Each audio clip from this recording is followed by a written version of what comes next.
자, 세 번째 시간, 이제 마지막 시간입니다. 이제 수업 바로 들어가기 전에, 우리요, 계속 반복한다고 그랬잖아요. 자, 계속 반복할 건데, 11월 달, 12월 달, 두 달 동안 이제 일순환이 되는 거예요, 일순환. 뭐 기초 입문과정 그렇지만, 뭐 기초 입문과정 아니고, 그냥 필요한 부분 다 공부합니다. 그 다음에 1, 2월 달 또 일순환을 하게 돼요. 책을 500페이지를 공부할 건데 기본서 가지고 한다면 그러면 11월, 12월 달 과정에 제가 원하는 만큼 전부 다 알려드렸다. 그럼 여러분들 굉장히 힘들어집니다. 그래서 전부 다 하는 게 아니라 요 넉 달 동안, 요 넉 달 동안 걸쳐서 요 전부 다 하게 되겠죠. 전부 다. 그러니까는 범위에 책에 있는 내용이 11월, 12월, 1, 2월 과정에 빠질 수 있다는 거예요. 그런 것은 1년에 한 번만 수업 들어도 충분히 할 수 있는 것들, 그런 것은 빼고 한다는 거예요. 중요성 있는 것을 계속 반복적으로 해야 되니까. 무슨 말 아시겠죠? 그 다음에 3, 4월 달에 되면 이제 요약 정리집이라는 거 나올 겁니다. 그걸 가지고 또 공부하고, 5, 6월 달 가지고도 또 공부하고, 7월 달, 8월 달 또 공부하고, 이렇게. 그러니까 책을 하나 가지고 계속 반복. 펼쳤다가 좁혔다가 더 좁혔다가 이런 식으로 계속 반복. 그래서 시험 볼 때까지 아마 똑같은 내용을 최소 7번, 최대는 뭐 10몇 번까지 듣고 갈 겁니다. 그러니까 계속 반복하니까 오늘 못한다 하더라도 크게 너무 어렵다. 뭐 어렵다고 생각해버리면 공부하기 싫어져요. 아, 그거 한번 해볼까? 이렇게 하셔야 돼. 그러니까 충분히 할 수 있고 지금이 가장 중요한 거야. 내일 또 지금이 가장 중요한 거고. 그러니까 11월, 12월을 그냥 허송세월 버리면 안 돼요. 11월 달부터 오신 분하고 내년 1월 달부터 오신 분하고는 뭔가 차이가 있어야 돼요. 근데 이제 7월 달부터 오셔가지고 공부하신 분도 있거든요. 그러니까 그분들 보면 안타깝죠. 빨리는 해야 되겠는데 잘 안 되는 거예요, 시간이. 그러니까 여러분들 11월 달부터 오셨으니까 12월 달 올해 이제 연말이 되면 올해 이제 12월 한 30일 정도 되면 뭔가 있어야 돼. 근데 두 달 동안 학원 다니는데 아무것도 모른다. 그럼 의미가 없잖아요. 그러니까 지금부터 열심히 하셔야 한다는 거. 오늘 별표 몇 개 줬습니까? 별표 3개짜리 2개. 별표 3개짜리 준 것만 하셔도 돼. 그것만 하셔도 충분히 60점 아니라 80점까지 맞출 수 있어. 네가 준 별표 다 했는데 떨어졌다. 그것은 기적이야, 기적. 그죠? 그러니까 기적을 하려지 마시고 충분히 합격하니까 너무 걱정하지 마시라고. 자, 갑시다, 이제. 오늘 이제 마지막입니다. 부동산의 특성 이렇게 나왔습니다. 부동산을 대표하는 게 토지입니다. 네, 건물도 부동산이죠. 근데 부동산의 특성, 그러면 건물의 특성은 시험에 안 나와요. 토지의 특성만 나오지. 그러니까 부동산의 특성을 결국 토지의 특성입니다. 그러니까 토지의 특성, 부동산의 특성 같은 뜻이다. 이렇게 생각하시면 되고, 국어 공부를 좀 할까요? 국어 공부. 자, 특성. 특성은 특별한 성질이야. 특별한 성질. 그걸 특성이라고 그래요. 그러면 저의 특별한 성질이 있겠죠. 그러면 저만 보면 특별한 성질이 없어요. 누구하고 비교해야 돼. 여러분과 제가 비교해서 제가 여러분하고 다른 성질이 있다. 그것을 저의 특성이라고 그래. 저는 하루에 잠을 2시간밖에 안 자요. 이렇게 안 놀라십니까? 다른 학원은 깜짝 놀라던데 하루에 2시간밖에 안 잔다니까. 저는 실제로 하루에 2시간밖에 안 잡니다. 그게 저의 특성이야. 여러분 하루에 2시간 자고는 못 살죠. 그래서 저는 하루에 2시간밖에 안 잡니다. 진짜로? 아니. 설명을 하기 위해서, 설명하기 위해서. 그걸 특성이라는 거야. 의미하셨죠? 저는 밥을 하루에 한 끼니밖에 안 먹어요. 진짜로? 아니, 설명을 하기 위해서. 그러니까 저는 하루에 2시간밖에 안 자고 하루에 한 끼니밖에 안 먹습니다. 그 다음에 제가 오늘 저기 마곡에서 왔는데 걸어서 왔습니다. 이렇게 된다면 저는 특별한 거죠. 그런 것을 특성이라고 한다. 특성. 그러니까 특성이라는 것은 무엇과 비교해서 특별하게 갖는 성질을 특성이라고 해. 그럼 토지의 특성은 토지하고 무언가를 비교해야 돼. 그래서 토지가 갖는 특별한 성질을 토지의 특성이라고 해. 우리 눈에 보이는 것, 지금 우리 눈에 보이는 것이 물건인데 토지도 물건이야. 그럼 토지 아닌 물건을 일반 물건, 일반 재화라고 한다고. 우리 눈에 보이는 것 중에서 토지만 못 만들어요. 나머지는 전부 다 만들어요. 그러니까 토지의 특성은 토지와 무엇을 비교하냐면 일반 재화. 그럼 일반 재화는 뭔데? 토지 아닌 물건들. 그럼 건물도 일반 재화고, 옷도 일반 재화고, 모자도 일반 재화고, 볼펜도 일반 재화라고. 그럼 이 지구상에 존재하는 물건 중에서 토지만 유일하게 못 만들어요. 전부 다 만들어내요. 그럼 토지가 못 만든다. 그게 토지의 특성이야. 의미하셨죠? 그걸 부증성이라고 불러. 부증성. 증가시킬 수 없다. 부증성. 나머지는 전부 다 만들어. 건물도 만들어내잖아요. 그 토지만 못 만들어. 그게 토지의 특성. 자, 요 부동성은 못 움직인다는 소리야. 그러면 부산에 있는 토지는 언제나 부산에 있어야 돼. 못 움직여.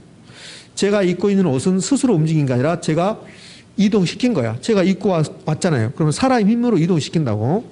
이 지구상에 존재하는 물건 중에서 토지만 못 움직여요. 토지만 인간의 힘으로 이동시킬 수 없어요. 나머지는 전부 다 인간의 힘으로 이동시킬 수 있어요. 건물, 요즘은 건축 기술이 발달해서 저렇게 큰 아파트는 못 움직인다 하더라도 조그만 단독주택 가서는 그대로 떠서 옮기거든요. 그러니까 토지만 못 움직인다. 그것을 부동성이라고 그래. 이런 것들을 토지의 특성이라고 한다고. 이제 공부 되셨죠? 아, 그렇구나. 이제 됐다고요. 근데 토지의 특성은 자연적 특성과 인문적 특성 나누는데 이런 거 안 나와요. 이런 것은. 자연적 특성에서 뭡니까? 인문적 특성이 무슨 뜻입니까? 이런 거 안 내고, 인문적 특성은 이제 어떤 의미를 가지고 있냐면 이런 의미를 가지고 있어요. 요 인자가 사람 인자야. 그럼 이제 북한산 국립공원이 있습니다. 이렇게. 앞으로 북한산 국립공원이라는 말을 많이 들을 거예요. 시험 볼 때까지 한 100번 들어야만이 여러분들 시험 보러 갈 거예요. 그러니까 북한산입니다.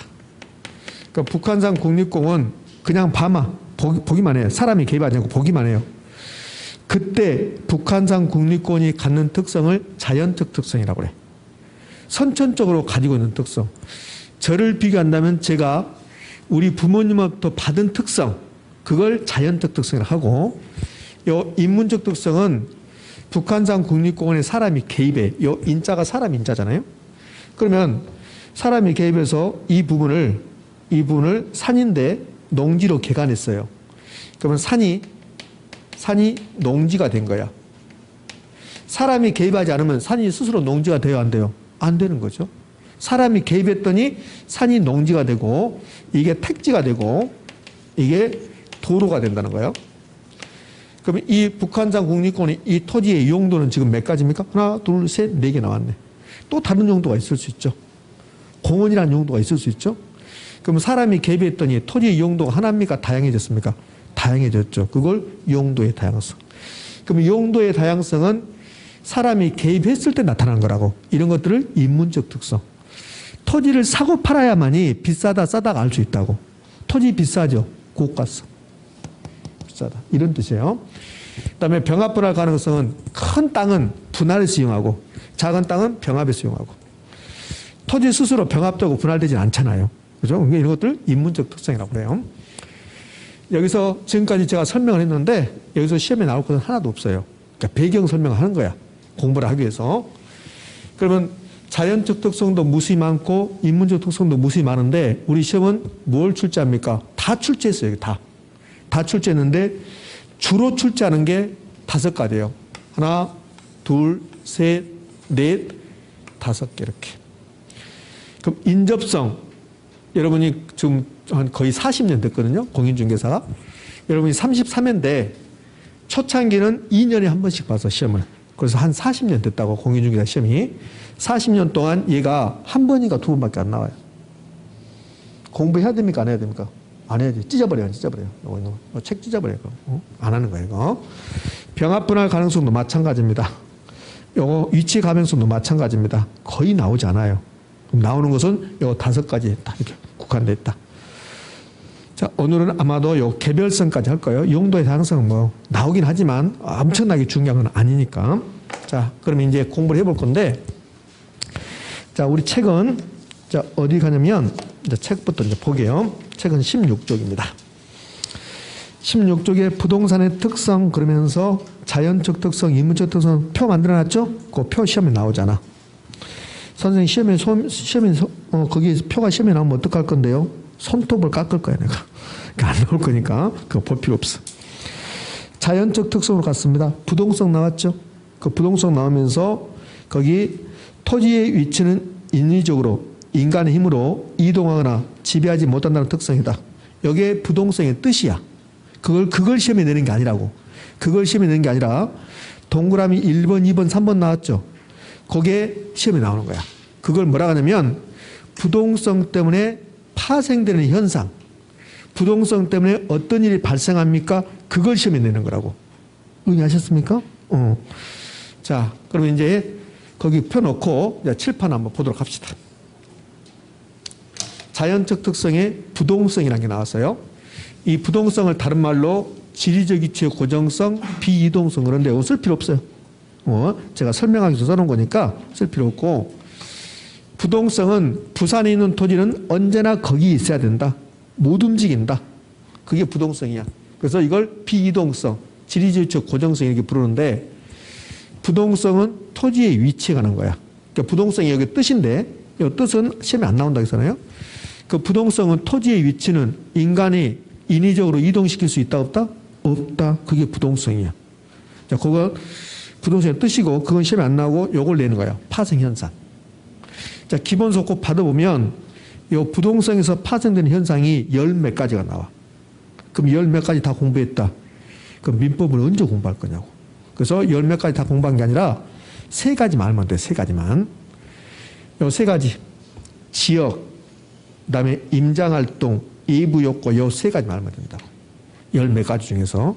그럼 선생님 이 세 가지만 시험에 나옵니까? 아니요. 다른 것도 나와요. 다른 것도 나오는데 거의 이 세 가지에서 출제하는 거야. 지금은 요 세 가지만 하고 나중에 이게 공부가 되면 그때 나중에 기타를 하나씩 붙이는 거라고. 의미하셨죠? 그러니까 부동성 그러면 요 세 가지만 공부하면 된다. 자, 그럼 요 세 가지가 무슨 말인가를 지금부터 설명할 거니까 책에 이런 말 없어요. 이런 말 없는데 쓰지 마시라고. 쓸 필요가 없어요. 그냥 전부 다 여기 지역이야. 지역. 이것도 지역. 지역. 그러니까 지역이 나오면 무조건 뭐요? 부동성 그러면 되니까. 자, 설명합니다. 이 부동성만 생각하면 가슴이 먹먹해져요. 제가 부모님한테 토지를 많이 물려받았습니다. 이거는 진짜고. 아까 제가 2시간 산다. 그것은 설명하기 위해서 그냥 꾸며낸 말이고, 부모님한테 제가 토지 많이 받았어요. 실제로. 제 동생도 좀 받았고, 근데 제가 많이 받았습니다. 우리 누나도 좀 받고 그랬는데, 그러니까 부모님들이 고생해서, 부모님 뭐 돌아가셨는데, 네, 그 부모님들 고생해서 자식들한테 많이 물려준 거죠. 그러니까 우리 부모님 보니까 아무것도 안 가지고 가시더라고. 그죠? 그러니까 막 많이 갖겠다고 해봐야 큰 의미가 없다는 것을 부모님 돌아가실 때마다 제가 느꼈어요. 아, 뭐 크게 가져간 게 없겠구나. 그러니까 부모님한테 많이 토지를 물려받았는데, 근데 부동성 생각하면 제가 먹먹해진다고 했죠? 근데 그 토지의 위치가 서울로부터 300km가 넘습니다. 서울로부터 30km 정도의 그 많은 토지를 물려받았다면 저는 여기 있지 않습니다. 무슨 말인지 아시겠습니까? 그러니까 제가 토지를 많이 물려받았는데, 근데 위치가 전라남도에 있어요. 그래서 토지를 많이 물려받았는데 땅값은 그렇게 비싸지 않습니다. 그게 부동성입니다. 그러니까 그 땅은 언제나 거기 있어야 돼요. 못 움직이니까. 그 토지가 움직인다면 저 이렇게 안 살죠. 그 많은 땅이 서울까지 올 필요도 없어요. 대전까지 온다 하더라도 저 여러분 못 봅니다. 네? 여러분이 저를 못 봐요. 그게 부동성입니다. 의미 아시겠습니까? 그게 이제 이 부동성이야. 그러면 제가 가지고 있는 땅은 그 지역에서 모든 게 이루어진다는 소리야. 부산에 있는 토지들은 언제나 부산에서 모든 게 이루어진다. 그것을 지역화시킨다고 그래. 지역화 국지적으로 만든다고 그랬나고. 자, 그림 그려볼게요. 자, 이게 우리나라입니다. 너무나 애석하죠? 좁은 땅덩어리 갈라져서 맨날 싸우고 있으니까. 여기 부산입니다. 부산에 있는 토지들은 못 움직인다. 부동성 때문에 모든 게 부산이라는 지역에서 이루어질 수밖에 없다. 대구라는 지역에서, 강주라는 지역에서, 제가 부모님한테 받은 땅은 여기 있네요. 이 땅이 강주까지만 온다 하더라도 저 이렇게 살지 않습니다. 근데 못 움직인대. 미쳐버리겠어. 부동성을 누가 만든 거야, 부동성을. 그러면 서울에 있는 토지는 서울이라는 지역에서, 대전은 대전이라는 지역에서 모든 게 이루어진다. 여기 볼래요? 파생현상, 분산 활동, 현상, 시장, 이거 필요 없어요. 그건 다 필요 없고 지역화시킨다. 그것을 국지화시킨다고 그래. 자, 지역하고 국지하고 같은 말. 이렇게. 부동산 시장이 지역별, 지역 나왔습니다. 부분시장. 우리나라 전체 부동산 시장. 부산에 있는 토지는 못 움직이니까 부산이라는 지역에서, 대구라는 지역에서, 강주라는 지역에서 지역별 부분시장을 만들어버린다. 의미하셨죠? 이 지역별 부분시장 필요 없어요. 지역 나왔잖아, 지역. 그럼 뭐요? 부동성. 그러니까 시험은 이렇게 내죠. 부동성 때문에 부동산 시장은 지역별 부분 시장이 형성된다. OX? 오, 됐죠. 자, 그 다음에 이제 이 지역별로 요 활동, 현상, 시장을 지역화시킨다. 그러면 안 된다고 그랬어요. 난 지역 그러면 된다고 그랬죠. 지역. 요건 다 필요 없고 지역. 부동산 시장을 지역별로 만든다. 그럼 지역별로 부동산 가격이, 부동산 수요 공급의 상태가, 부동산 경기 변동이, 부동산 시장의 상태가, 요 내용들을 1번부터 5번까지 나중에 다 배우게 될 거니까 지금은 그렇구만 하시면 된다고. 그냥 잊어버려도 상관없기.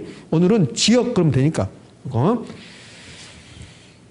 그러면 똑같은 200평의 토지인데 부산에 있느냐, 대구에 있느냐, 강주에 있느냐, 대전에 있느냐, 서울에 따라서 가격이 같아요, 달라요? 다르겠죠. 그다음에 부산하고 서울하고 강주하고 부동산 경기 변동이 같을까 다를까? 다르겠죠. 경기가 좋다 하면 시장 상태가 좋은 거야. 서울의 부동산 시장은 너무 좋아. 부동산 경기가 너무 좋은 거라고. 그러니까 부동산 경기 변동하고 시장의 상태가 똑같은 말이 된다고. 그 부동산 경기 변동은 지역별로, 용도별로 같을까 다를까? 달라진다. 그러니까 지역 다르다 이렇게 한다고. 부동성 때문에 모든 게 지역별로 되고 모든 게 지역별로 같다 다르다. 이것만 기억하시면 돼요. 지역별로 다르다. 근데 시험은 부동성은 부동산 시장을 지역별로 만들고 지역별로 동일한 가격을 형성시킨다. 이렇게 출제한다고. 뭘까 있을까? X. 지역별로 같다 다르다. 이렇게. 그럼 지역 끝났어요. 세 가지 마시면 되는데 지역 끝났습니다. 여기 또 있습니다. 지역. 감정평가 시 지역 분석. 지역 분석이 지금 뭔지 몰라도 돼. 근데 지역 나왔잖아. 지역. 그러면 뭐다? 부동성. 그러면 시험 이렇게 한다고.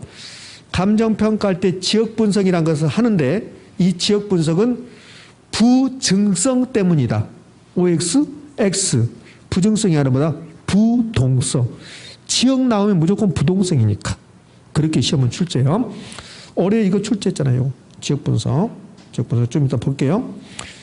자, 부동산 활동, 임장 활동인데, 자, 지금부터 이제 부동산 활동을 이야기해 볼게요. 부동산 활동이 뭐냐? 인간이 부동산을 대상으로 하는 것을 전부 다 부동산 활동이라고 그래. 사람이 부동산을 대상으로 하는 모든 것을 부동산 활동이라고 그래. 제가 제 토지에다가 농사 지었습니다. 경작 활동이야. 건물 지었습니다. 건축 활동이야. 여러분들은 무슨 활동할 겁니까? 중개 활동하고. 감정평가사들은 감정평가 활동하고. 그럼 부동산을 대상으로 한 모든 것은 부동산 활동인데 근데 이름만 달리 붙이는 거야. 중개 활동, 감정평가 활동, 개발 활동, 건축 활동. 의미하셨죠? 그러면 여러분 이제 공인중개사가 됐습니다. 공인중개사가 돼서 제가 여러분에게 이제 공업용지를 하나 구해주라고 전화를 했어요. 그러니까 여러분이 뭐라 하냐면 공업용지 있다고 하는 거야. 어디가 있는데요? 제가 물어봤더니 공업용지가 저기 인천에 있대. 인천. 그러면 그 공업용지를 제가 가서 볼까요? 안 볼까요? 봐야 되겠죠. 보고 나서 살 건가 말 건가 결정하겠죠. 토지가 움직인다면 굳이 내가 인천까지 갈 필요 있을까 없을까? 없겠죠. 토지한테 오라고 하면 되죠. 근데 토지는 못 움직이죠. 그러니까 부동산 활동을 할 때 중개사가 중개 활동을 하든 감정평가사 감정평가 활동을 하든 모든 부동산 활동은 가서 직접 봐야 된다. 현장에 임해야 된다. 그것을 임장활동이라고. 임장활동. 임장활동 현장에 임해봐라. 의미하셨죠? 토지가 움직인다면 사람이 움직일 필요 없잖아요. 토지가 못 움직이니까 사람이 움직여야 된다. 이것을 임장활동이라고 표현한다. 되셨습니까? 여러분 이제 중개사가 됐는데 중개업소를 하는데 이제 중개사 사무실을 하는데 어떤 분이 와서 아파트 사겠다고 왔어. 그러면 그분 모시고 이제 아파트 가서 보여줘야 돼. 그게 무슨 활동입니까? 임장활동이야. 임장활동. 그러니까 같은 중개사끼리는 그렇게 많이 해요. 뭐 하고 있어? 중개사님 뭐 하고 있어요? 그러면 아파트 보여주고 있는데요. 그렇게 안 해요. 그럼 어떻게? 임장활동 중, 알았어. 끊을게요. 그리고 끊는다고. 의미 아셨죠? 임장활동. 자, 이제 외부 효과 설명할 겁니다. 외부 효과. 저 외부의 반대가 내부야, 내부. 그럼 저 내부적으로 나온 게 있고, 저 안에서 나온 게 있고, 저 말고 밖에서 나온 게 있고, 그 밖에서 나온 것을 예부라고 한다고, 예부. 자, 그럼 자, 예부 효과가 무슨 말이냐면, 이런 뜻이에요. 토지는 움직인다, 못 움직인다? 못 움직인다. 그게 뭡니까? 부동성. 그러니까 못 움직이니까 어떤 일이 발생하냐면, 다 붙어 있어야 돼. 못 움직이니까. 그럼 토지가 다 붙어 있는데, 그런데 토지마다 번호 붙였다겠죠. 그게 이제 필지라겠는데, 요 노원구 1번지 토지, 노원구 2번지 토지, 노원구 3번지 토지 이렇게 했어요. 그럼 못 움직인다? 부동성. 그래서 붙어있다? 인접성, 연결성 이랬다고. 그러면 1번지 토지 이용이 2번지 토지에 영향을 미칠까 안 미칠까? 미치겠지. 1번지 토지에 쓰레기 소각장 들어오면 2번지 토지 돌아버리겠지. 미쳐버린다는 소리죠. 그렇죠? 3번지 토지에 지하철역이 들어오면 2번지 토지 땅값은 올라가겠네. 이랬습니까? 그럼 서로 영향을 미쳐야 안 미쳐요? 미치죠. 미치죠. 그걸 예부 효과라고 그래. 그러니까 2번지 토지는 그냥 가만히 있는데 1번지 토지에 쓰레기 소각장 들어오면 1번지 토지가 2번지 토지 땅값을 다운시켜요. 영향을 미쳤죠. 다운시켰습니다. 그 나쁜 영향을 준 거죠. 그걸 부예부 효과라고 그래. 나 아닌 주변에서 좋은 영향, 나쁜 영향 주고받는 것을 예부 효과라고 하는데 나쁜 영향 주고받는다? 부예부 효과. 그러면 3번지 토지에 지하철역이 들어오면 2번지 땅에 영향을 미쳐 땅값은 올라가. 좋은 영향을 미쳤죠? 정예부 효과. 됐습니까? 그러면 이 예부 효과는 토지가 움직인다면 예부 효과란 말은 없어져. 1번지 토지에 쓰레기 소각장 들어오면 2번지 토지는 단지 옮겨가면 되니까. 못 움직이니까 영향을 받을 수밖에 없다. 그걸 예부 효과라고 한다. 그럼 예부 효과는 부동산의 특성, 부동성하고 뭐? 인접성 때문에. 자, 서울에 서울 노원구 1번지 토지에 쓰레기 소각장 들어왔습니다. 그렇다고 해서 강주광역시의 토지에 나쁜 영향을 미쳐요, 안 미쳐요? 안 미치죠. 왜? 인접하지 않았기 때문에. 그 부동성은, 아니, 예부 효과는 부동산의 특성, 부동성하고 뭐? 인접성, 같이 해서 예부 효과란 말 나온다. 그러니까 부동성하고 관련된 말은 여러 가지 있는데, 오늘 가장 중요한 거 세 가지. 지역, 그 다음에 임장활동, 그 다음에 뭐요? 예부 효과. 여기 보면 부예부가 나와서 경제적 가능과 적합면치. 이거는 기초인문과정을 뛰어넘는 거야. 이건 심화과정에서 하는 거라고요. 그러니까 소개만 해드리는 거야. 이런 거 있다고. 자, 그럼 이제 부동성 마무리합시다. 별표 3개 줄 건데 오늘 부동산의 특성, 이 부동산의 특성에서는 부동성이 별표 3개. 부동성 나왔습니다. 그러면 별표 3개가 되면서 부동성 나온 3가지. 지역, 임장활동, 예부 효과. 됐죠? 더 이상 하지 말라고 그거 하시면 되니까. 집에 가도 기억이 있을까요? 집에 가도? 아마 집에 가면 기억이 3개 중에서 하나나 2개밖에 생각 안 날 거야. 다 3개가 다 생각나야 되는데. 자, 그러면 올해 나왔던 기출지문 볼게요. 기출지문. 부동성으로 인해 임장활동과 지역 분석을 필요로 한다. OX? 지금 제가 지역 분석은 설명하지 않았습니다. 근데 지역 나왔잖아, 지역. 그러면 부동성이야. 부동성. 지역 분석 설명해 볼까? 지역 분석 설명할게요, 그러면. 이게 노원구입니다. 노원구 1번지 토지가 있네요. 노원구 1번지 토지에 이렇게 건물이 있습니다. 그럼 감정평가사가 이 건물 평가할 때 이 건물은, 이 토지는 못 움직이니까 언제나 이 노원구, 노원역 근방에 있어요. 그럼 이 토지 건물은 노원구가 어떻게 바뀐가에 따라서 이 토지 건물의 가격이 달라지겠죠. 그럼 감정평가사가 감정평가할 때 이 부동산을 먼저 봐야 되겠습니까? 주위 환경을 분석해야 될까? 주위 환경 분석해야 돼. 그걸 지역 분석이라고. 그 부동산이 움직인다면 지역 분석할 필요 있어요, 없어요? 없지. 오늘은 노원구에 있다가 내일은 강동구로 가버릴 거니까. 못 움직이니까 감정평가할 때 지역 분석을 하게 된다는 소리예요. 의미하셨죠? 그러니까 지역, 임장활동, 그런 부동성. 자, 이제 부정성이라는 걸 할 겁니다. 부정성. 책은 영속성부터 나왔어요. 우리 책은. 근데 저는 이제 부정성부터 이렇게 했습니다. 책 16쪽 부동성이 끝났고, 그 다음에 2번 영속성인데, 저는 17쪽 부정성부터 했습니다. 17쪽 부정성 폈습니까? 자, 폈어요. 이제 이 부분도 약간 이해가 필요한데 약간 어려울 수 있어요. 부동성은 세 가지만 기억하면 되는데 얘는 약간 복잡해져요. 자, 부정성은. 부정성 못 만든다. 비생산성이야. 그러니까 부정성은 토지의 공급에 관한 거야. 부동성은 토지의 위치에 관한 거고. 제가 부모님한테 받은 토지는 어디에 위치해 있어요? 전라남도. 저 애석하죠? 전라남도. 밀어붙여서 서울까지 좀 옮겨볼까?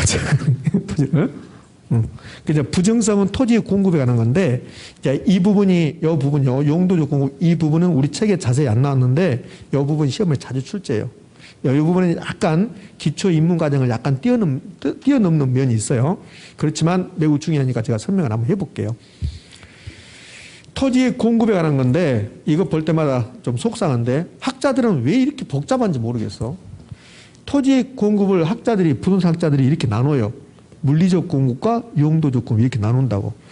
이렇게 어려운 말을 쓰니까 그게 시험에 나오니까 어려워요.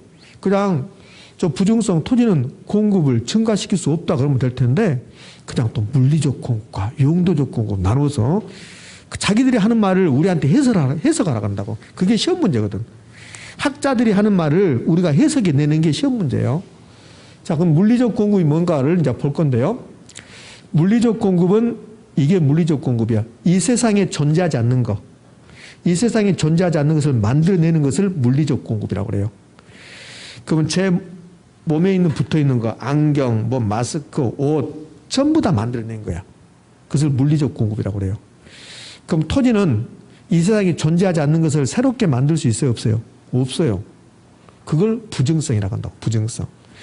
그러면 물리적 공급이라는 것은 이 세상에 존재하지 않는 것을 만들어내는 건데 토지는 물리적 공급이 돼요, 안 돼요? 안 되죠. 불가능. 그것을 부정성이라고 한단 말이에요. 근데 용도적 공급이라는 것도 있대. 용도적 공급. 그럼 지금부터 제가 용도적 공급을 설명할 건데요. 아까 제가 이런 말 했었죠? 부동산학에서는 바다는 없다. 바다도 토지라고 했죠. 그럼 우리나라 토지를 이렇게 펼쳐봤어요. 펼쳐봐서 바다도 토지니까 여기 이제 우리나라의 바다입니다. 그 다음에 우리나라의 임야. 그러니까 우리나라 토지는 크게 보면 네 가지예요. 바다, 산, 택지, 농지 이렇게. 그럼 여기 이제 농지. 그리고 우리가 지금 살고 있는 택지 이렇게 돼 있어요. 어떠한 경우도 어떠한 생산 요소가 투입돼도 어떠한 비용이 투입된다 하더라도 우리나라 토지량은 이렇게 딱 고정돼 있어요. 증가시킬 수 없어요. 그걸 부정성이라고 그래요. 이 범위를 벗어날 수 없어요. 이렇게 없는 땅을 이렇게 만들어낼 수가 없다는 거야. 그걸 부정성이라고 그래요. 자, 그런데 지금부터 용도적 공급을 이야기할 겁니다. 용도적 공급. 이거는 가능한가 봐봐요. 택지가 부족해서 바다 일부를 매립해서 택지로 만들었어요. 이 부분. 이 부분, B급지 부분은 원래는 바다였어요. 근데 택지로 용도를 바꿀 수 있어요? 없어요? 있죠. 이걸 용도적 공급이라고 그래요. 용도적 공급을 다른 말로 경제적 공급이라고 하는데, 그러면 토지는 용도적 공급은 가능, 불가능? 가능. 근데 여기서 이제 시험 문제. 한 4번 나왔던 거. 토지는 부정성 때문에 물리적 공급도 안 되고 용도적 공급도 안 된다. 이렇게 내요. 뭡니까? X입니까? X. 물리적 공급은 안 되는 거야. 용도적 공급은 가능, 불가능? 가능. 됐죠? 부정성에서 가장 중요한 말을 한 거야. 부정성은 토지는 물리적 공급이 안 된다는 소리야. 근데 이제 물귀신 작전을 써서 용도적 공급도 안 된다고 우리한테 출제한다고. 토지는 부정성 때문에 무슨 공급만 안 된다? 물리적 공급만 안 된다. 28회 때 시험 문제로 가볼게요. 28회 때 이렇게 내요. 토지는 부정성 때문에 더 이상 용도적 공급을 할 수 없다. OX, X. 용도적 공급은 가능하다. 무슨 공급이 안 된다? 물리적 공급이 안 된다. 자, 그럼 용도적 공급이 뭔데? 용도 바꾸는 거. 용도 전환하는 거. 이 부분 바다인데 택지로 용도 바꿨습니다. 이게 용도적 공급. 농지, 생산성이 떨어진 농지 일부를 택지로 만들었습니다. 택지 조성한 거야. 택지 조성. 얘도 물리적 공급입니까? 용도적 공급입니까? 용도적 공급. 용도적 공급은 가능하죠. 그럼 용도적 공급이 가능하다 하더라도 토지량은 증가한다, 증가하지 않는다? 증가하지 않는다. 어떠한 경우도 토지량은 증가하지 않는다. 다만 용도는 바꿀 수 있다. 그걸 용도적 공급이라고 한다. 되셨죠? 자, 그러면 용도적 공급은 뭔다? 용도 바꾸는 것이다. 여기까지 이제 별로 보지 말고. 그럼 용도적 공급이 뭔데? 택지를 조성했습니다. 공유수면을 매립했습니다. 공유수면이 바다야, 바다. 새만금 간척사업 한 걸 매립지라고 그래, 매립지. 그러면 새만금 간척사업 했다고 해서 우리나라 토지량이 늘어난 겁니까? 용도 바꾼 겁니까? 용도 바꾼 거란 말이에요, 용도. 그걸 용도적 공급이라고 그래. 산지를 농지나 택지로 변경했다. 이게 용도적 공급이야. 그럼 이렇게 용도적 공급이 된다 하더라도, 용도 바꾼다 하더라도 우리나라 토지량은 증가한다, 증가하지 않는다? 증가하지 않는다. 됐지요? 용도만 바꿨을 뿐이다. 자, 여기 이제 4번. 부정성의 예외 X 써놨는데 요건 4번 나와, 4번. 자, 국어 공부하는 겁니다. 대전제는 부정성의 예외란 말은 존재하지 않는다야. 그 부정성은 토지는 증가시킬 수 없다는 거야. 부정성이 예외가 되면 토지를 증가시킬 수 있다는 거야. 토지 증가시킬 수 있어요, 없어요? 없죠. 그러니까 부정성이 예외란 말은 존재한다, 존재하지 않는다? 존재하지 않는다고. 근데 우리는 이제 속이는 거라고. 어떻게 속이냐면 용도 전환을 통한 용도적 공급은 부정성의 예외적인 현상이다. 이렇게 한다고. OX, X. 앞뒤에 생각하지 말고 부정성의 예외란 말은 있다, 없다? 없다는 소리야. 없다. 또 이렇게 냈잖아요. 총 4번 냈는데 산지를 농지로 개간하는 행위. 산지를 농지로 개간하는 행위는 부정성의 예외적인 현상이다. OX, X. 부정성의 예외 있다, 없다? 없다. 됐지요? 이렇게. 자, 이제 파생 현상에서 생산비 법칙이 적용되지 않나? 요거 안 나와. 토지의 물리적 공급은 수직선, 완전 비탄력적 탄력성이요. 0. 요거 중요한데 지금 공부 안 돼. 지금 공부하면 여러분들 너무너무 힘들어. 그러니까 지금 하는 게 아니라고. 근데 3번은 이제 알 수 있어. 3번은. 3번 볼래요? 토지를 못 만드니까 부족하죠. 우리나라 토지가 부족하잖아요. 부족 문제의 근본 원인. 부족하다가 희소하다는 희소성의 근본 원인. 토지가 부족하고 희소한 것은 못 움직이기 때문입니까? 못 만들기 때문입니까? 못 만들기 때문이죠. 그 부정성이 희소성 부족 문제의 근본 원인이죠.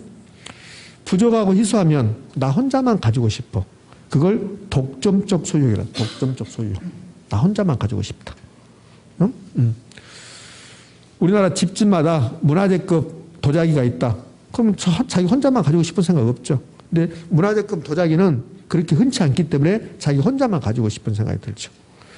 자, 문화재급 도자기하고 우리 시골하고 엄청나게 관련이 있습니다. 우리 시골에서 이 문화재급 도자기 때문에 징역을 여러 명이 갔어요. 징역. 그거 도자기 구입해서 팔려다가 실제로 9시 뉴스에 나오고 그랬어요. 우리 시골에서 가장 먼저 9시 뉴스에 나오신 분이 그분입니다. 문화재급 도자기를 팔다가 걸려가지고 9시 뉴스에 나왔어. 그분이 가장 TV 먼저 나왔고, 그 다음에 TV 나온 사람이 누구냐면, 우리 시골에서 그 개그 우먼이 한 명 있어요. 요즘 안 나오던데 그분이 나왔고, 그 다음에 TV 나온 사람이 저입니다. 3번째로. 제가 이제 교육방송에서 강의도 하고 그런데 체육 강의 하다가 요즘 안 하고 있는데, 제가 3번째 TV 나왔는데, 다른 쪽 흘러가고 있네요. 그럼 희소하면 자기 혼자만 가지고 싶다고. 이걸 독점적 소유욕이라고 해. 근데 널려 있으면 가지고 싶은 생각이 있어요, 없어요? 없잖아요.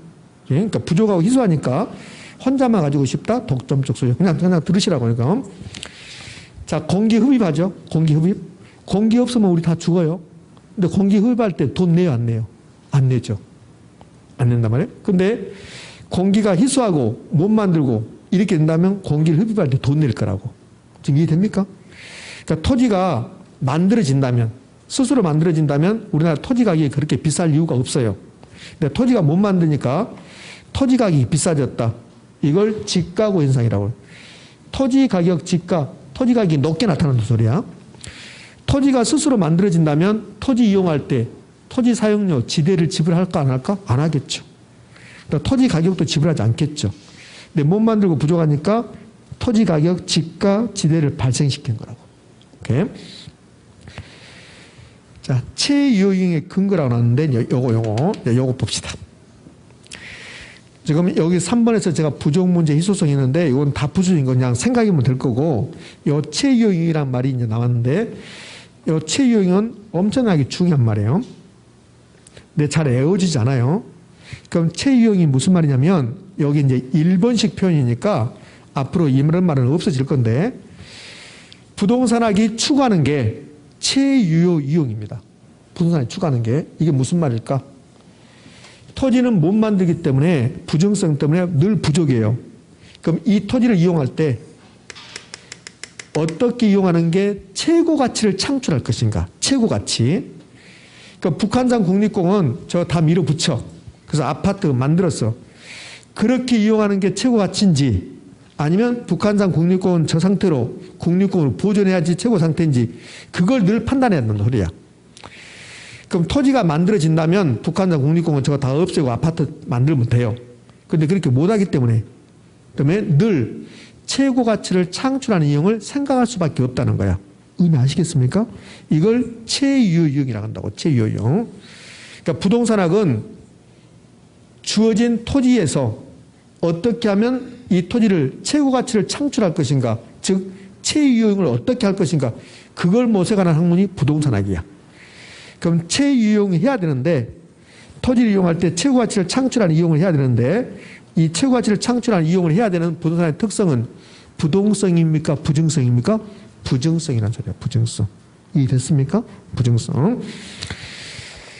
5번 토지용의 집약화라고 나왔는데요. 이 말은 매우 중요한 말인데 제가 하지 않을 거야. 왜? 어려워요. 어려우니까 하지 않을 거예요. 우리 책은 소개했지만 제가 하지 않을 겁니다. 그럼 이제 부증성이 나오면 이제 정리하고 봐요. 부정성이 나오면 토지는 물리적 공급은 안 된다. 그래서 부족하고 희소하다. 그래서 토지 사용하려면 돈 내라. 지가지대가 발생시키고 나 혼자 가지고 싶다. 독점적 소유욕. 그다음에 어떻게 이용하는 게 최고 가치를 창출하는 건지 체유용을 모색해야 된다. 체유용 나왔습니다. 체유용 나왔습니다. 그럼 뭐다? 부증성. 그러나 용도적 공급이라는 것도 있는데 용도적 공급은 가능 불가능? 가능. 부증성의 예외란 말은 있다 없다? 없다. 그럼 이제 끝난 거야. 부증성은. 자, 이 기출지문에서 토지의 부증성은 지대 또는 지가에 발생시키며 체유용의 근거가 된다. OX 28회 때 시험에 출제했네요. 자, 이렇게 해서 이제 부증성까지 이제 마무리됐습니다. 그러면 이제 2개 더 남았어요. 좀 어려워졌죠? 두 번째 시간보다는 좀 더 어려워졌잖아요. 여러 가지 용어가 나오고. 부동산학 개론에서 개가 무슨 뜻이냐면 개념이야, 개념. 그러니까 부동산학 개론은 여러분이 모르는 말들이 나오면 물리적 공급, 용도적 공급 몰랐잖아요. 이런 모르는 말 나오면 그 개념만 물어봐, 개념. 그 개념 물어보는 게 40문제 중에서 최소 25개, 최대는 31, 2개, 요 개념. 그 개념만 알아도 충분히 70점 맞출 수 있는 게 부동산학 개론이에요. 자, 이제 영속성 갑니다. 영속성. 사람은 오래 살아봐야 100년이야, 100년. 그 토지는 지구가 멸망하지 않는 한 영원히 존재해. 그것을 영속성이다. 이렇게 영속성. 토지는 마모되지 않잖아요. 썩지 않잖아요. 빵은 여름철에 빵은 하루 이틀이면 다 썩어버려. 그러나 토지는 썩지 않는다. 영원히 존재한다. 영속성. 그래. 여러분이나 저나 오래 살아봐야 100년이에요. 근데 토지는 영원하다. 그것을 영속성이라고 그래. 그럼 이제 영속성에서 파생되는 현상이 이렇게 쭉 있다고. 이건 이제 다 하는 게 아니라 의미만 제가 설명해 볼게요. 오늘은 부동성하고 부정성에 대해서 자세히 설명했고 여기까지 다 설명하면 여러분들 머리가 얼마나 아픈데 구별도 안 되고. 그러니까 영속성하고 개별성은 제가 중요한 포인트만 이렇게 흘러갑니다. 이야기해 볼 거예요. 영속성은 비소멸성이야. 마모되지 않는다. 이 마스크가 일회용이거든요. 그럼 제가 오늘 수업 끝나고 나면 이거 버릴 거라고. 그럼 이거 버리는데 일회용이면 버리는데 이걸 또 쓰고 또 쓰고 또 쓰고 사용할 수 있다. 그러면 세탁도 해야 되고 관리해야 되겠죠. 그럼 토지가 수명이 하루밖에 안 된다면 관리할 필요가 있을까 없을까? 없겠죠. 근데 영원하니까 부동산 관리의 필요성이 나타나요. 이거 의외로 잘 냅니다. 저 아파트 수명이 하루밖에 안 된다 이봐요. 그럼 아파트 관리사무소가 있을 필요 있어요, 없어요? 없죠. 근데 토지는 영원하고 영속성이고 건물은 영원하진 않아요. 건물은 일정 기간만 사용할 수 있어요. 그것을 내구성이라고 해요. 내구성. 토지는 영속성인데 건물은 내구성이라고 그래요. 이 내구성에서 내자가 인내할 내자, 오래 굳자. 그래서 오랫동안 버텨내는 성질을 내구성 그래. 그럼 한 번 쓰고 수명이 끝나는 것은 단용성 이렇게 한다고. 그러니까 부동산이 토지는 영속성, 건물은 내구성이라는 특성 때문에 관리해야 될 필요성이 나타난다. 이 관리란 말이 나오죠. 관리. 영속성은 마모되지 않는다.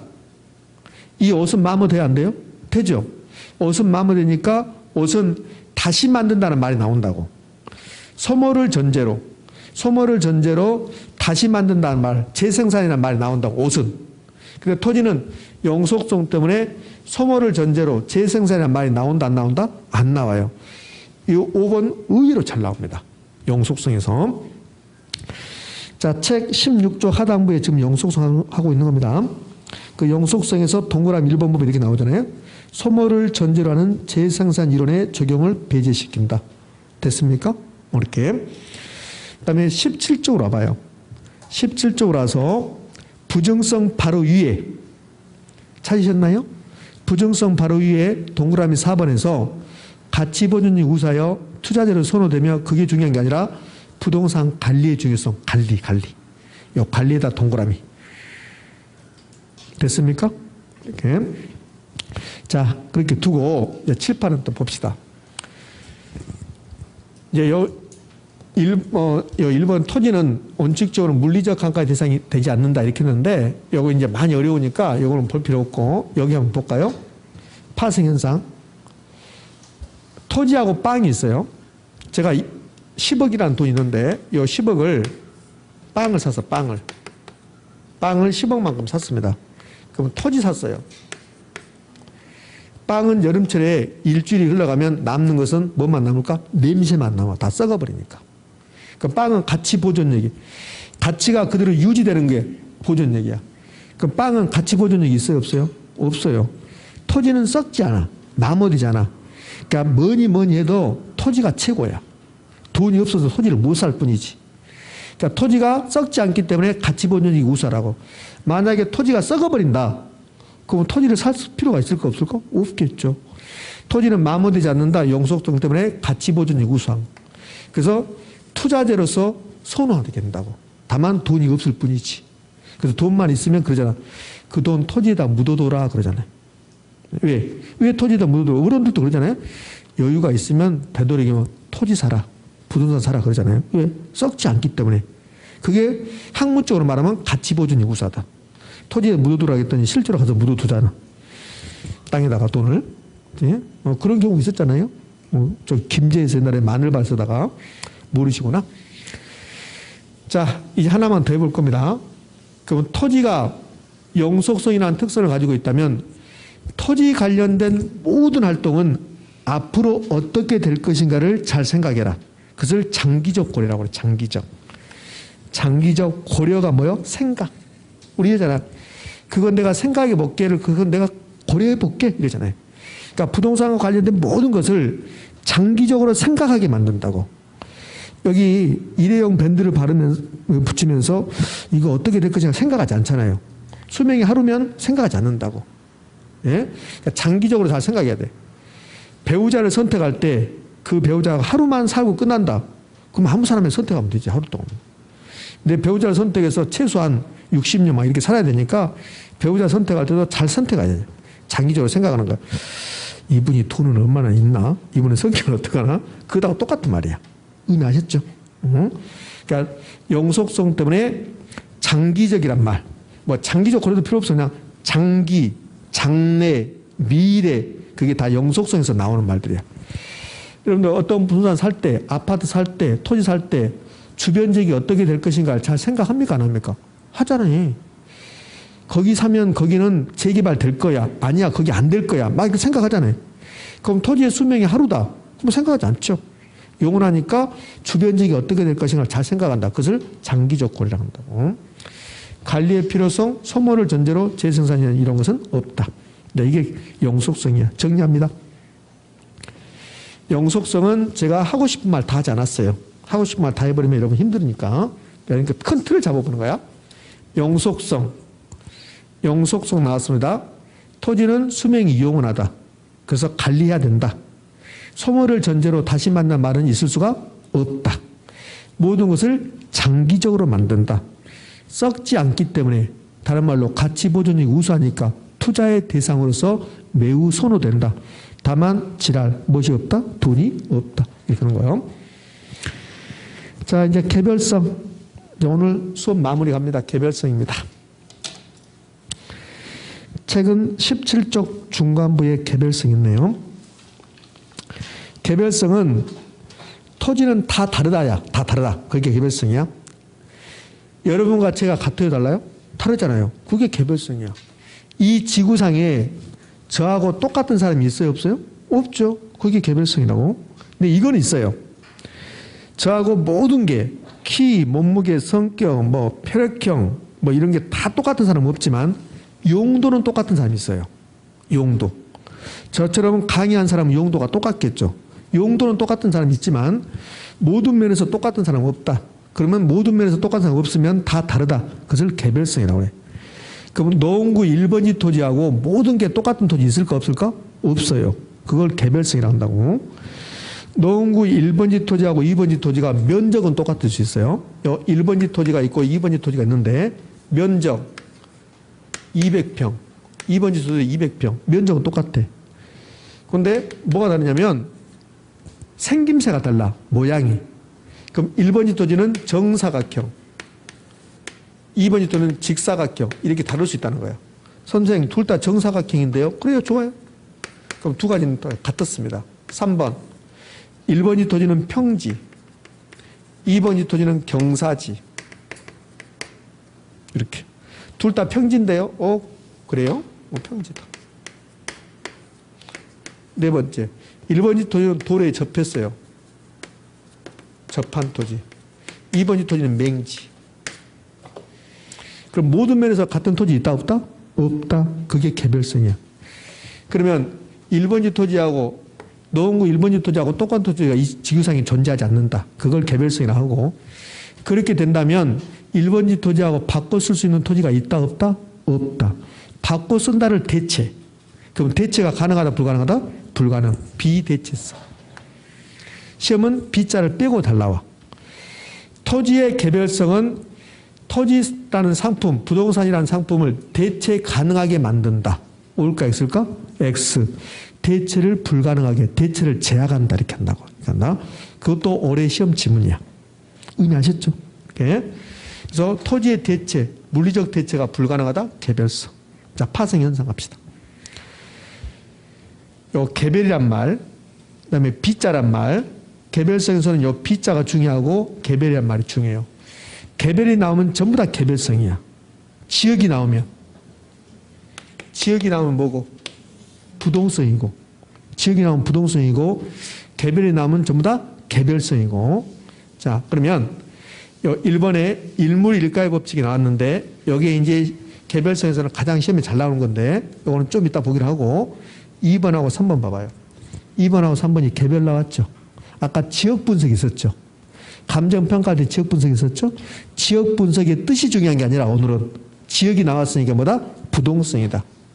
그럼 개별 분석의 뜻이 중요한 게 아니죠. 개별 분석의 뜻은 12월 마지막 주에 거의 배울 거야. 마지막 주에. 그러면 개별 분석이 중요한 게 아니라 개별이 나왔으니까 부동산 특성 뭐다? 개별성이다. 개별 나오면 무조건 개별성이야. 그럼 요 2번의 뜻이 무슨 뜻이냐면 이런 뜻이죠. 노원구 1번지 토지하고 2번지 토지가 지세, 집안, 토양, 면적 등이 다르다. 그럼 가격이 같을까 다를까? 다르겠죠. 토지 사용료, 임대료, 수익 같다 다르다? 다르겠죠. 그 다르다를 개별화시킨다고 그래. 개별화시킨다. 다르다를 개별화. 개별화 구체화시킨다는요. 요 개별화까지만. 뒤에 이어지는 것도 지금은 필요 없는 거고. 2번, 3번 묶어서 개별이 나왔습니다. 개별. 4번에 B자가 나오는데 요 B자는 지금 설명 안 됨. 선생님 오늘 설명하지 않는 게 너무 많은데 아니 그렇게 하셔야 돼. 이거 다 설명하면 여러분들 얼마나 머리가 복잡해지는데. 그러니까 오늘 개별, 개별성, 개별, 비대체성 됐죠? 이렇게. 그다음에 요 일물 일가의 법칙을 설명할까요? 개별성에서 가장 많이 나온 게 일물 일가의 법칙이에요. 자, 일물 일가의 법칙 제가 이걸 한자로 한번 써볼게요. 일물 일가. 이걸 그대로 해석 한번 해볼게요. 이걸 직역한다고 그래요. 직역. 그대로 해석한다고. 일물, 하나의 물건. 하나의 물건. 제가 직역을 했는데 맞습니까? 맞잖아요. 일가, 하나의 가격. 여기 이제 일물 일가인데, 요 일물은 하나의 물건이 아니에요. 이런 뜻이 아니라고. 요 일가는 하나의 가격이라는 뜻이 아니에요. 그럼 일물이 무슨 뜻이냐면 동일한 물건이야. 동일한 물건. 일물이 하나의 물건이 아니라 요 일물은 동일한 물건이라고. 똑같은 물건. 동일한 물건 이렇게요. 그럼 일가는 하나의 가격입니까? 동일한 가격입니까? 동일한 가격이야. 동일한 가격. 그럼 이렇게 되는 거예요. 일물의 일가의 법칙이란 것은 동일한 물건은 가격도 똑같습니다. 그게 일물일가야. 그럼 여러분의 핸드폰과 저의 핸드폰이 모델 넘버가 똑같다면 똑같은 물건이죠. 그럼 가격이 똑같다. 그것을 일물일가의 법칙이라고 그래. 자, 그럼 토지로 갑시다. 토지는 지금 일물일가의 법칙이 성립하지 않는다고 그랬습니다. 왜 그럴까? 일물일가의 법칙이 성립하려면 일물, 똑같은 물건이 있어야 되겠죠. 근데 토지는 개별성 때문에 일물, 똑같은 물건이 있다 없다? 없죠. 그러니까 일물일가의 법칙이 성립할 여지가 없는 거야. 일물이 있어야만이, 똑같은 물건이 있어야만이 일가가 성립하든 말든지 할 거 아닙니까? 그런데 토지는 개별성 때문에 일물이 없다. 똑같은 물건이 없다. 그럼 일물일가의 법칙이 성립한다, 성립하지 않는다? 성립하지 않는다. 이렇게. 자, 개별성 정리합니다. 이제 오늘 수업 한 2, 3분 남았어요. 2, 3분 내에 다 끝납니다. 개별성은 두 가지만. 개별성은 개별 나오면 개별성. 그다음에 일물일가 법칙이 성립한다, 성립하지 않는다, 성립하지 않는다. 그다음에 대체성, 비대체성, 비대체성. 그럼 된 거예요. 개별성. 자, 기출지문 올해 나왔던 거. 개별성으로 인해 일물일가 적용이 배제되고 되지 않고 토지시장에서 물건 간 완전한 대체가 제약된다. OX? 어디요? 맞잖아요. 완전한 대체가 제약된다. 완전한 대체가 안 된다는 소리야. 개별성 때문에 비대체성. 대체가 불가능하다. 그러니까 올해 시험은 예하고 지금 요해를 내고 있잖아요. 이렇게. 개별성. 개별성 다 다르다. 다 다르면 바꿔 쓸 수 있다 없다? 없다. 바꿔 쓰는 것을 대체. 다 다르니까 대체가 불가능하다. 대체를 제약시킨다. 일물일가의 법칙이 적용된다, 적용되지 않는다, 적용되지 않는다. 이게 개별성이라고. 더 가면 여러분 눈빛이 아주 안 좋아질 것 같아. 지금 점점 갈수록 많이 어려워졌으니까. 자, 그러면 오늘 세 꼭지 공부해봤습니다. 부동산의 개념 공부했습니다. 부동산의 분류 공부했습니다. 부동산의 특성까지 공부했습니다. 물론 특성은 완벽하게 끝나지 않았지만 이 정도 하시면 돼요. 입문 과정에서는. 자, 이제 마무리합니다.